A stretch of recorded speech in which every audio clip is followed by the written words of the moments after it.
Assalamualaikum warahmatullahi wabarakatuh. Kami dari kelompok 2 Sejarah Asia Selatan kelas A akan menyampaikan materi mengenai kerajaan Islam di India. Adapun kelompok 2 beranggotakan 1. Nur Azizah, 2. Kokom Komala, 3. Yeni Mariani, 4. Depi Nurul Janah, dan 5. Samsi Caniago.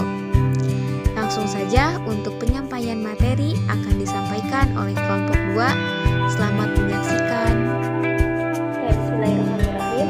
Perkenalkan, nama saya Yeni Mariani, NPM terakhir 034. Di sini saya akan menjelaskan mengenai Islam di wilayah Asia Selatan, tepatnya di India. Menurut Kemal Farabi dalam Esposito tahun 1987 mengatakan bahwa awal kekuasaan Islam di wilayah Asia Selatan terjadi pada masa Khalifah Al-Walid dari Bani Umayyah, yaitu sekitar pada tahun 1000 Masehi. Dan sejak saat itu beberapa dinasti silih berganti memimpin India dan kerajaan-kerajaan Islam di Pakistan, Balochistan, dan lain-lain. Pada masa pemerintahan dinasti Ghaznawi, penduduk asli India mendeklarasikan perang untuk menyerang negara-negara Muslim. Meskipun akhirnya dapat dikalahkan oleh Mahmud, itu seorang putra mahkota dari kerajaan Sigin. Kemudian pada tahun 1800 ini, Mahmud juga berhasil menaklukkan koalisi negara-negara India. Melalui sejarah yang panjang, sebagian besar daerah di India dapat dikuasai oleh Islam, apalagi pasca kemunculan dinasti Mughal. Awal abad ke-19, era modern India dimulai dengan Inggris melalui East India Company, hingga timbullah kekacauan yang diakibatkan oleh para pedagang barat yang menguras kekayaan serta berangsur-angsur menjadikan India sebagai negara miskin, merusak budaya, tatanan sosial, dan agamanya. Sejak itu dimulailah era kapitalisme industri Inggris yang menjadikan India hanya sebagai pasar bagi Inggris. Nah, pada masa kolonial ini banyak keluarga muslim yang kehilangan kebebasan dan keamanan. Pada tahun 1857, Inggris mulai menghasut kelompok elit Ashraf untuk meredakan gejolak umat muslimin. Nah, istilah Ashraf dan Ajlaf ini muncul pada masa pemerintahan dinasti Mughal untuk membedakan antara kaum bangsawan dan proletar. Dukungan diberikan kepada Sir Syed Ahmad Khan yang menampakkan diri sebagai Islam liberal, dalam artian mengembangkan humanitarianisme, keserasian dengan sains barat, menekankan kesamaan antara agama-agama, dan memisahkan Islam dari kemunduran masyarakat Islam.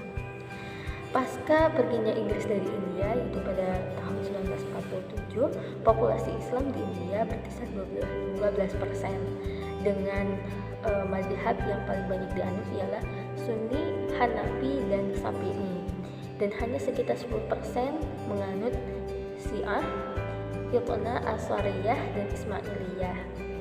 Sedangkan Pakistan, yang merupakan negara muslim yang berdiri di atas nama Islam, hampir memiliki 97% dengan warga muslim, dan sebagian besar yaitu menganut mazhab Sunni Hanafi, dan sebagian kecil bermadhab Hambali.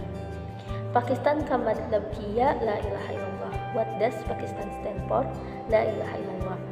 Begitulah slogan Liga Muslim India saat mendirikan negara Pakistan, yang berarti untuk apa Pakistan berdiri? La ilaha illallah. Itu untuk tauhid, untuk menegakkan agama Allah. Namun ketegangan muncul di Pakistan karena memiliki dua wilayah yang secara geografis dan budaya berbeda, yaitu Pakistan Barat dan Pakistan Timur. Kedua wilayah ini terpisah ribuan mil, dan secara umum terlihat bahwa Pakistan Barat lebih dominan, sehingga terkesan mengeksploitasi Pakistan Timur. Nah, tahun 1950-an ketegangan ini memuncak setelah pembunuhan perdana Menteri pertama Pakistan, yaitu Liaquat Ali Khan tahun 1951. Beberapa pemerhati seperti Mumtaz Ahmad menganggap pecahnya Pakistan sebagai kelemahan sistem Islam pada saat itu untuk menjadi solusi terhadap persatuan Pakistan. Mungkin itu yang bisa saya sampaikan. Mohon maaf atas segala kekurangan dan kesalahannya. Selanjutnya akan dijelaskan oleh teman saya. Assalamualaikum warahmatullahi wabarakatuh. Saya Kokum Komala dari kelompok 2 akan menyampaikan mengenai perkembangan kerajaan-kerajaan Islam di India yang dikhususkan yaitu Kerajaan Delhi. Nah, Kerajaan Delhi ini memiliki beberapa sultan-sultan. Yang pertama adalah dinasti Budak atau Mamluk yang memerintah dari tahun 1206 sampai 1209. Dinasti Budak atau dinasti Muizzi merupakan dinasti yang didirikan oleh Qutbuddin Aibak, seorang budak dan panglima Sultan Muizzuddin dari dinasti Guri. Saat dinasti Guri berhasil menaklukkan wilayah Punjab, maka Aibak diperintahkan untuk memerintah di Punjab.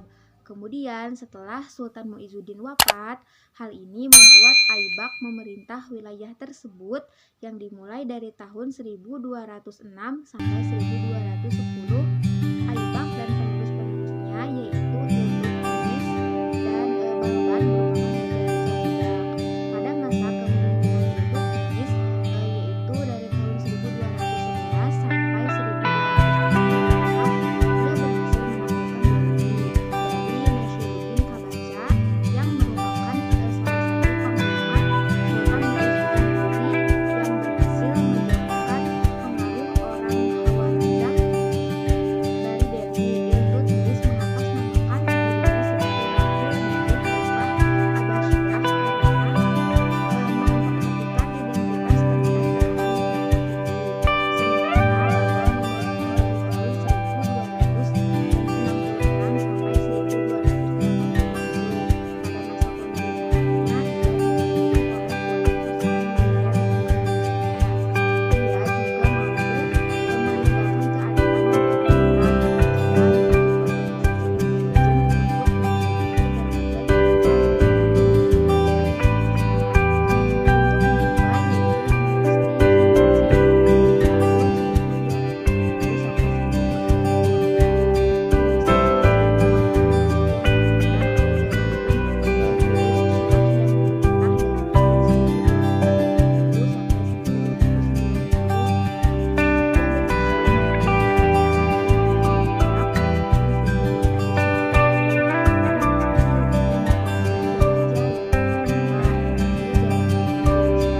Nah, kemudian pada masa Sultan Alauddin Muhammad Syah yang menganggap bahwa dirinya seperti Alexander yang berambisi untuk membangun suatu kekaisaran yang luas. Pada masa pemerintahannya, dia mampu mengatasi ancaman Mongol Chagatai di perbatasan barat laut. Dia juga mampu menguasai daerah yang kaya yaitu Devagiri di Deccan. Nah, Sultan Alauddin bergelar Nasir Amir al-Mu'min yang artinya penolong pemimpin kaum mukmin. Dia juga menetapkan harga-harga gandum, pakaian, binatang ternak, dan dalam bidang hukum dia menetapkan para pelanggar dihukum dengan keras.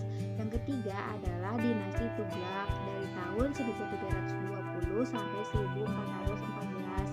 Dinasti Tughlaq merupakan dinasti yang didirikan oleh Ghazi Malik bergelar Ghiyathuddin Tughlaq Shah. Dia adalah keturunan panglima India Turki yang mampu menstabilkan kekuasaan Muslim di India Utara dan Deccan. Sultan Ghazi Malik memiliki anak bernama Ghiyathuddin Muhammad Shah yang memerintah dari tahun 1325 sampai 1351, yang merupakan raja terkenal dari dinasti ini. Ia adalah orang yang ahli kebudayaan dan bahasa Persia, ahli dalam ilmu pengetahuan, dan seorang jenderal yang cakap serta raja yang adil. Kemudian pada masa kepemimpinannya Muhammad Ibnu Tughlaq, ia berhasil menghadapi invasi Tarmashin Mongol Chagataiyah dari Transosania tahun 1329. Kemudian ia juga menjalin hubungan diplomatik dengan negara Islam lain seperti dinasti Mamluk pada awal pemerintahannya, ibu kota dipindahkan dari kota Delhi ke kota Deogir yang ada di Deccan. Namun, pemindahan ibu kota ini menjadi awal penyebab kemunduran dinasti Tughlaq. Setelah itu, kepemimpinannya berpindah ke Sultan Firuz Shah yang dikenal sebagai orang yang soleh dan penguasa yang murah hati. Misalnya, dia menghapuskan siksaan dan hukuman berat. Setelah ia wafat, dinasti ini semakin melemah. Terlebih lagi karena adanya serbuan dari timur tahun 1398 sampai 1399 yang mengakibatkan terpecahnya kesatuan politis wilayah kekuasaan dinasti ini, dan mayoritas pemimpin muslim menjadi penguasa yang independen. Pada masa dinasti ini terdapat lembaga qadli yang merupakan pejabat yang mengurusi perkara pengadilan, dan mufti merupakan kepala Diwan al-Siyasah yang bertugas mengeluarkan aturan-aturan baik yang berkenaan dengan hukum Islam maupun persoalan lainnya. Sekian yang dapat saya sampaikan. Terima kasih. Wassalamualaikum warahmatullahi wabarakatuh. Assalamualaikum warahmatullahi wabarakatuh. Perkenalkan, saya Nur Azizah. Di sini saya akan melanjutkan pemaparan dari rekan saya. Yang saya akan bahas kali ini ada 3 dinasti. Yang pertama dinasti Sayyid, yang kedua dinasti Lodi, dan yang ketiga dinasti Suri atau Afgan. Yang pertama dinasti Sayyid. Dinasti Sayyid merupakan sebuah dinasti yang didirikan oleh Khidr Khan dan berangkat tahun 1414 sampai 1451 sebelum Masehi. Dinasti Sayyid ini pada masanya otoritas kekuasaannya hanya berkisar di ibu kota Delhi, dan untuk masa kekuasaannya hanya berkisar 40 tahunan. Kemudian yang kedua ada dinasti Lodi. Dinasti Lodi merupakan sebuah dinasti yang didirikan oleh Bahlul Khan, yang mana Bahlul Khan ini merupakan seorang pemimpin suku Afgan Lodis. Nah, dinasti Lodi ini berangkat tahun 1451 sampai 1526 sebelum Masehi. Nah, kita akan mengulas seputar Bahlul Khan. Bahlul Khan ini pada masanya juga pernah menjabat menjadi seorang gubernur di Sirhind dan Lahore. Ia mempunyai putra yang bernama Nizam Khan Iskandar, yang mana putranya ini mampu menghalau perlawanan negara Rajput. Sampai pada masa Bahlul Khan ini, ibu kota pemerintahan pun dipindahkan ke Agra. Kemudian sultan terakhir dari dinasti Lodi ini ada Ibrahim Lodi, yang mana Ibrahim Lodi ini memerintah dari tahun 1517 sampai 1526 sebelum Masehi. Nah, pada pertempuran di Panipat tahun 1526 sebelum Masehi, tentara dari Sultan Ibrahim Lodi ini hancur oleh kekuasaan dari pasukan Babur. Nah, sejak saat itulah kekuasaan Muslim di India, tepatnya India Timur, beralih tangan ke dinasti Mughal. Kemudian kita beranjak ke dinasti yang ketiga yang dinamakan dinasti Suri atau Afgan. Dinasti Suri atau Afgan didirikan oleh seorang sultan yang bernama Sir Shah Suri yang memerintah pada tahun 1540 sampai 1545 sebelum Masehi. Nah, Sir Shah Suri ini merupakan seorang sultan yang cakap, mulai dari upaya-upayanya dalam reformasi dan dalam mengorganisasikan desa-desanya, karena ia juga disebut sebagai pengorganisasi terganas, karena desa-desa yang ada di dinasti Suri ini dijadikan sebagai satuan administratif dalam mengangkat pejabatnya, seperti Amin yang bertugas menangani persoalan pajak, dan Siqdar yang bertugas penerus dari dinasti Suri ini merupakan sultan-sultan yang lemah, sehingga Humayun dan dinasti Mughal melakukan revenge yang mengakibatkan ambruknya kekuasaan dinasti Suri dan mulainya kekuasaan Mughal berkuasa di India. Terima kasih. Baik, perkenalkan saya Devi Nurujana, NPM 202171050. Di sini saya akan menjelaskan presentasi yaitu mengenai faktor kemajuan dan kemunduran dari Kesultanan Delhi beserta peninggalannya. Untuk faktor kemajuan tersendiri yaitu melalui beberapa kebijakan. 1. Kebijakan sosial dan agama. Pada masa pemerintahan Sultan Iltutmish, beberapa orang yang fanatik dalam beragama menganggap bahwa Hindu merupakan akar dari ketidaksetiaan beragama atau ketidaksetiaan politeisme. Mereka meminta Sultan Iltutmish untuk menemui para orang Hindu untuk menawarkan alternatif masuk Islam atau diperangi. Mengetahui hal tersebut, Sultan Iltutmish justru memerintahkan Nijamul Mulk Junaidi untuk memberikan jawaban kepada mereka bahwa dulu saat India ditaklukkan jumlah muslim sangat sedikit, dan jika alternatif tersebut diterapkan, maka nantinya akan menyebabkan banyak kerusuhan dan memungkinkan untuk muslim kalah karena tidak memiliki kekuatan dan kurangnya jumlah. Maka dari itu, Iltutmish menerapkan kebijakan damai terhadap orang-orang Hindu pada umumnya dan pemimpin daerah pada khususnya. Ia memperlakukan masyarakat dengan setara dan memberikan kebebasan penuh bagi orang-orang non-muslim dalam beragama.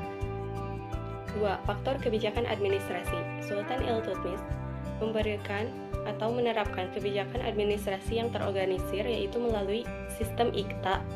Bahkan sistem Iqta ini menjadi ciri khusus yang penting dari birokrasi Kesultanan Delhi.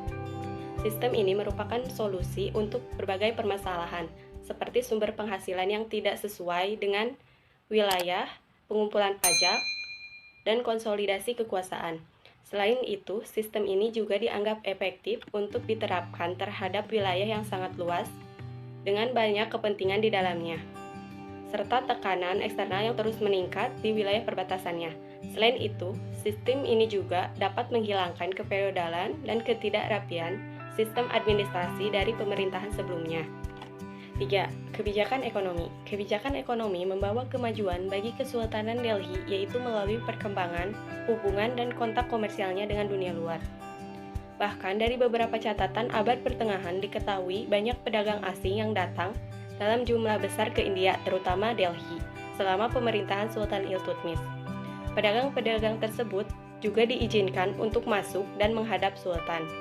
Yang keempat yaitu kebijakan politik. Pada masa pemerintahan Sultan Iltutmish, beliau menerapkan kebijakan politik yang sangat-sangat hati-hati dan tidak memihak atau melakukan konsolidasi dengan musuhnya.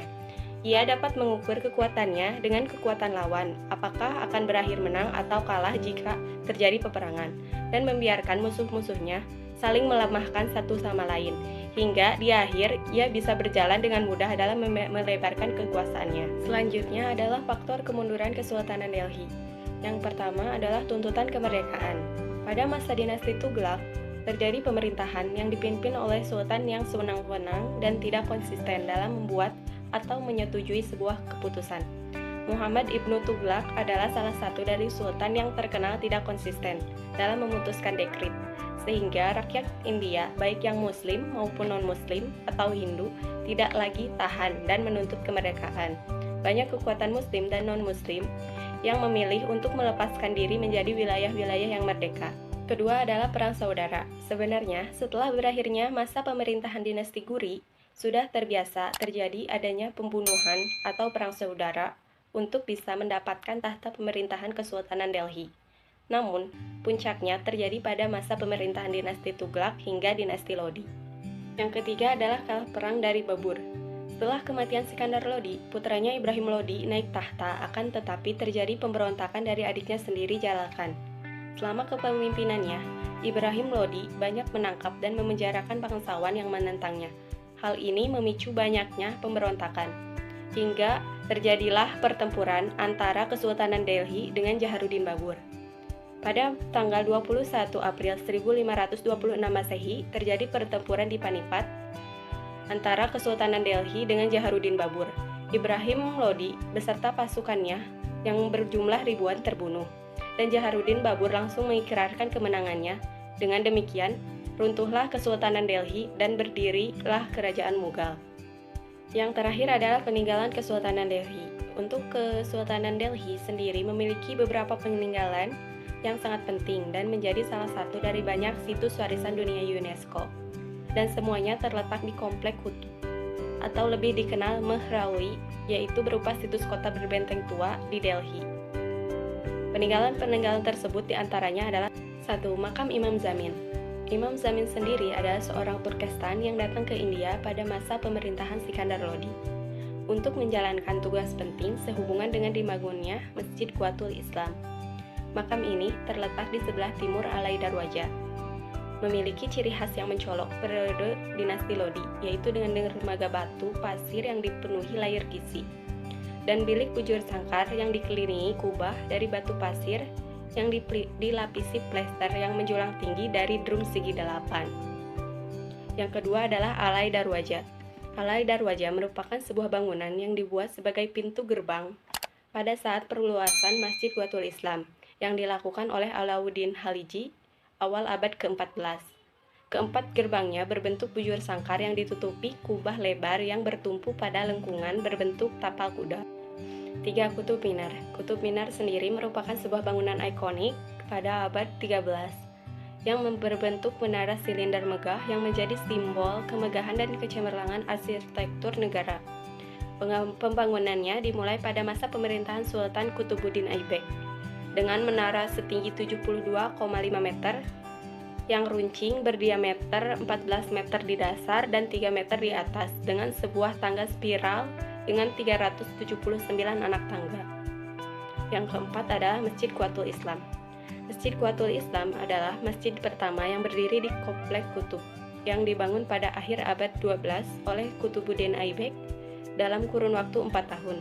Kemudian terjadi perluasan setelah kematian Sultan Qutbuddin Aibak, yaitu oleh menantunya Iltutmish pada tahun 1230 yang berupa perpanjangan dinding layar dari barat di kedua sisinya menutupi batas asli dengan menghasilkan ruang 2 kali lipat dari aslinya. Yang kelima adalah Makam Iltutmish. Makam Iltutmish sendiri dibangun pada tahun 1235 Masehi dengan struktur letak di sepanjang sudut barat laut Komplek Kutub, di samping perluasan Masjid Quwatul Islam milik Iltutmish, dan menjadi kuburan pertama yang dibangun di kota. Makam tersebut berukuran 9 meter persegi dengan eksterior yang kontras dan tegas. Makam ini dibangun di Kuarsit Delhi dan menghadap ke barat laut menuju relung doa atau mihrab yang berada di Mekah. Yang keenam adalah Alai Minar. Alai Minar merupakan menara yang dibangun tak lengkap di perbatasan utara Komplek Kutub yang melambangkan supremasi dan kekuasaan Sultan Dinasti Khaliji yang memiliki tinggi 24,5 meter dengan satu lantai yang belum selesai karena meninggalnya Sultan Alauddin pada tahun 1316 Masehi. Mungkin dicukupkan sekian, mohon maaf apabila banyak kesalahan. Terima kasih. Assalamualaikum warahmatullahi wabarakatuh. Perkenalkan, nama saya Samsi Caniago, NPM 20217107. Di sini saya akan membahas materi tentang pengaruh Islam di India. Pengaruh Islam di India yang berkembang pesat sejak pertengahan abad 13 Masehi hingga pertengahan 19 Masehi. Pengaruh yang pertama yaitu pengaruh politik Islam, yaitu oleh Muhammad bin As-Qasim di daerah Punjab sejak tahun 708. Lalu yang kedua oleh dinasti Ghazni yang berkembang di Afghanistan sejak tahun 916. Lalu yang ketiga oleh dinasti Guri yang mendirikan Kesultanan Delhi oleh Qutbuddin sejak tahun 1206 hingga 1211. Salah satu pengaruh politik yaitu mempersatukan berbagai daerah di India oleh Kesultanan Mughal, serta gelar sultan pun ialah pengaruh dari Islam, dan suatu pemerintahan pusat yang memiliki ibu kota dan wilayah-wilayah di bawahnya dibagi seperti provinsi dan dikepalai oleh raja-raja Buddha. Lalu ada lagi pengaruh Islam yaitu terjadi di India, yaitu persoalan penghapusan kasta yang sudah mendarah daging bagi rakyat India sebelumnya. Namun di Islam tidak ada tentang pembagian kasta tersebut, sehingga rakyat yang berada di kasta rendah di India memberikan angin segar dan disambut senang hati menerima kedatangan Islam di India. Lalu ada lagi yang ketiga yaitu persoalan selanjutnya yaitu masalah kesetaraan gender. Jadi di India ada tradisi upacara sati, adalah upacara menceburkan diri ke api oleh sang istri saat pembakaran jasad suaminya. Sejak datangnya Islam terjadi kesetaraan gender. wanita menjadi kelompok kedua terangkat oleh Islam. Namun di saat mulainya terkikisnya upacara itu, bukan berarti upacara itu hilang total begitu saja. Sampai sekitar abad 20, upacara sati masih dilaksanakan oleh rakyat India. Sebab itulah banyak sekali rakyat di kasta rendah sudah terangkat atas pengaruh Islam di India. Sekian dari saya, terima kasih. Wassalamualaikum warahmatullahi wabarakatuh. Sekian presentasi dari kelompok 2. Terima kasih atas perhatiannya. Mohon maaf apabila ada kekurangan. Wassalamualaikum warahmatullahi wabarakatuh.